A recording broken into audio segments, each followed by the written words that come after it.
세상에 사연 없는 사람 있겠냐마는 그래도 이들만큼 사연 많은 사람이 또 있을까 싶습니다. 꺼지지 않는 대안의 불꽃, 의병을 두고 하는 말입니다. 이름만 들어도 가슴 뜨거워지는 의병.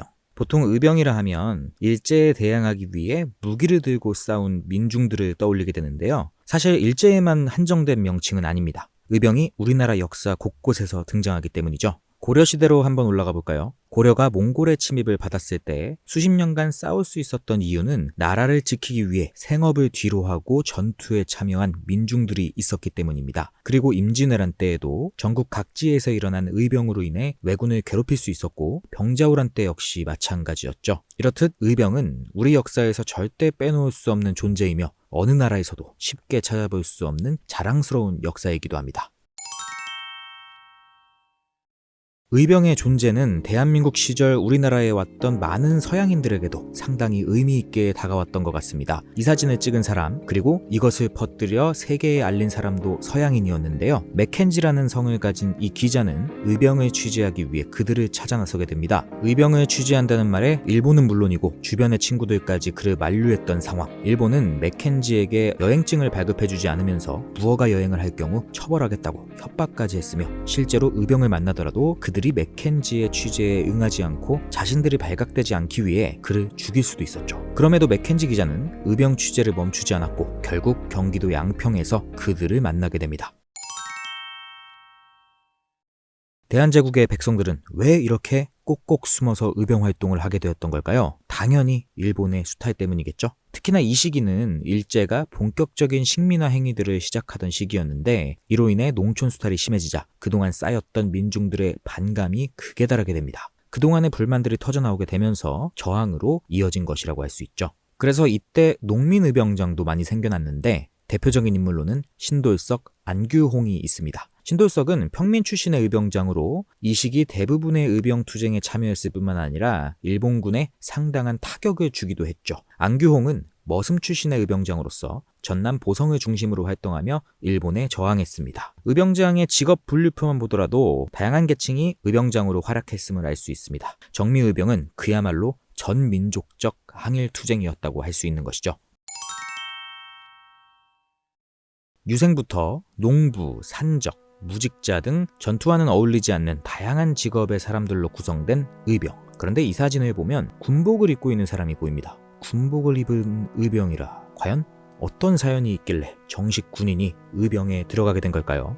때는 1907년 8월. 일본은 공식적으로 대한제국의 군대를 해산해버리는데요. 이때 해산된 군대는 시위대로서 대한제국의 황제를 보호하는 핵심 부대라고 할 수 있습니다. 당시 대한제국 시위대를 지휘하고 있던 대대장 박승환은 해산 소식에 스스로 자결을 선택하기도 했는데요. 군인으로서 나라를 지키지 못하고 신하로서 충성을 지키지 못했으니 만번 죽어도 애석할 것이 없다는 그의 유서는 남아있는 부대원들을 자극하기에 충분했습니다. 시위대는 무기를 반납했던 탄약고로 돌진해 다시 무장태세를 갖추고 일본군에 대항하여 싸우게 되는데요. 당시 일본군에 대항해 싸웠던 군대의 규모는 2개 대대인 약 1200명. 소식을 들은 일본군은 2개 중대와 공병대를 투입해 진압에 나섭니다. 그렇게 시위대의 병영훈련장에서 펼쳐진 시가전, 마음가짐부터 달랐던 대한제국 군대의 맹렬한 사격에 일본군은 쉽게 진압하지 못하고 속수무책으로 당하게 되는데요. 뒤늦게 추가 군대를 투입할 정도로 밀리던 일본군. 하지만 곧이어 일본군의 한 작전으로 인해 전세는 뒤집혀버리고 맙니다. 바로 지리적 이점을 이용하는 것. 숭례문 위에서는 대한제국 병영이 훤히 내려다 보이면서도 가까운 거리였는데요. 일본군은 기관총 2기를 들고 숭례문에 올라 집중포화를 시작합니다. 기관총의 지원 사격으로 우세를 가지게 된 일본군은 결국 병영을 점령하고 끝까지 항전하던 대한제국 시위대는 사살당하거나 붙잡혀 포로가 되었습니다. 비록 대한제국의 군대는 암울하게 해산되었지만 이것은 의병의 세력이 커지는 데 큰 영향을 미쳤습니다. 대한제국에 대대급 군대가 있었던 지역을 보면 평양, 해주, 수원, 원주 등 다양한 곳들이 있었는데요. 이들을 지방의 각 진에 둔 군대라고 해서 진위대라 불렀는데 해산된 진위대의 병사들이 의병에 합류하여 의지를 이어간 것입니다. 앞서 의병들은 유생, 농부, 산적, 무직자 등 군인과는 어울리지 않는 다양한 직업의 사람들로 구성되었다고 말씀드렸죠. 여기에 정식 훈련을 받은 군인이 합류했습니다. 그럼 어떻게 될까요? 이들을 통해 체계적인 전투 방법과 전술을 습득한 의병은 보다 강한 전투력으로 싸울 수 있게 되었죠. 백성의 군대라고 해서 무시할 수 없는 수준에 이르게 된 것입니다. 정미의병이 다른 어떤 때보다도 강력했다고 말하는 이유가 바로 여기에 있습니다. 의병의 전력은 한층 상승되었고 기세도 하늘을 찌르게 됐습니다. 거기다 전국 각지에서 일어났던 의병들이 서로 연합을 맺으면서 세력을 더 키우기 시작합니다. 이들은 항일이라는 동일한 목표로 뭉쳤기 때문에 연합으로 세력을 키우는데 주저함이 없었고 결국 전국 의병이 하나로 뭉쳐 13도 창의군이라는 이름으로 발전하게 되는데요. 13도 창의군의 목표는 서울 진격, 일본군이 점령하고 있던 서울로 진격해서 일제가 우리의 외교권을 박탈했던 을사늑약, 내정 간섭을 합리화했던 정미칠조약을 무효화하는 것이었습니다. 또한 자신들이 단순한 폭도가 아님을 분명히 하기 위해서 각국 영사관에 호소문을 보내 일본의 대한제국 무단 침범을 알리기도 했습니다. 국제법상 교전단체로 정식 인정을 받기 위한 절차까지 밟으면서 체계적으로 움직였죠. 총대대장 이인영을 중심으로 300여 명의 의병 선발대가 서울로 진격을 준비합니다. 첫 전투에서의 승리가 무엇보다 중요한 상황. 그런데 이 중요한 전투를 앞두고 뜻밖의 상황이 벌어집니다. 총대대장 이인영이 갑자기 고향인 문경으로 내려가면서 작전이 중지된 것입니다. 이게 도대체 어떻게 된 일일까요?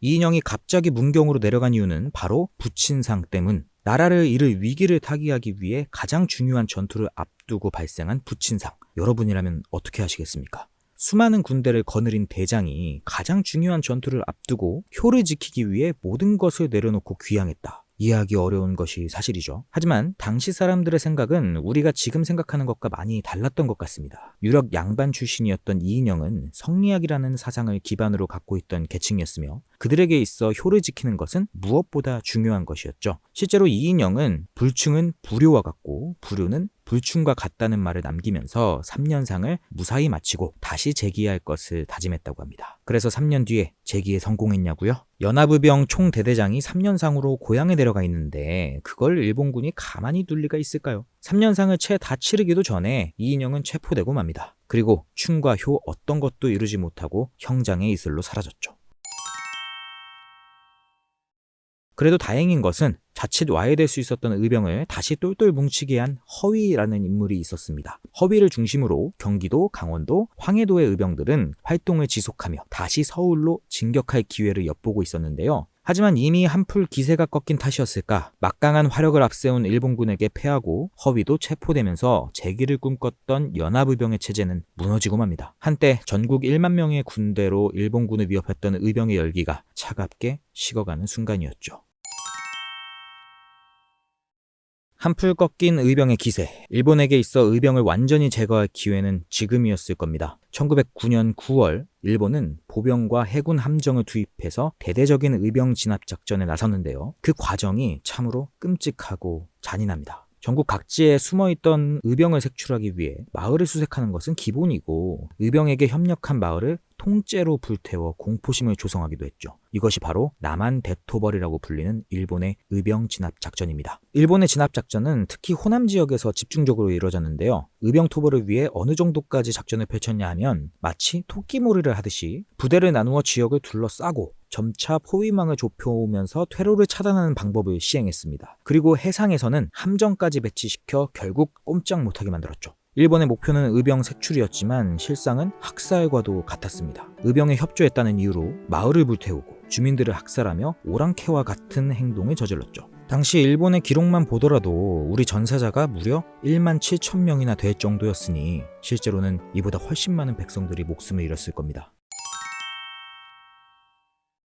누구보다 큰 소리로 함성을 외쳤겠지만 한순간에 소리 없이 죽임을 당했을 의병들. 한 명 한 명 얼굴과 이름을 기억하고 싶지만 남아있는 기록이 없어 그저 마음으로 기억할 뿐인데요. 여기 이름과 얼굴이 남아있는 몇몇 의병장의 모습들이 있습니다. 이 사진의 인물들은 남한 대토벌 당시 활약했던 의병장들입니다. 모두 붙잡힌 상태에서 찍은 것이죠. 그리고 기록상 마지막 의병장이라고 할 수 있는 최응언의 모습까지. 목숨이 끊어지는 그 순간까지 나라를 생각하고 민족을 생각했던 의병장 최응원의 모습을 보니 가슴이 먹먹해집니다. 누군가는 말합니다. 당시 의병들의 활동은 이길 수 없는 싸움을 행한 무모한 것에 지나지 않았다고요. 진정한 애국은 실력을 키워 싸우는 것이라고 말이죠. 그들의 말도 일리는 있지만 저는 이렇게 생각합니다. 의병들이 붓 대신, 농기구 대신 총과 칼을 들고 싸웠던 이유는 그것이 자신들이 할 수 있는 최선이었을지도 모릅니다. 무모했든 허무했든 애국을 위해 헌신한 그들의 희생은 숭고하며 박수받아 마땅하죠. 어쨌든 우리는 당시 의병들이 꿈꿨던 세상에 살고 있습니다.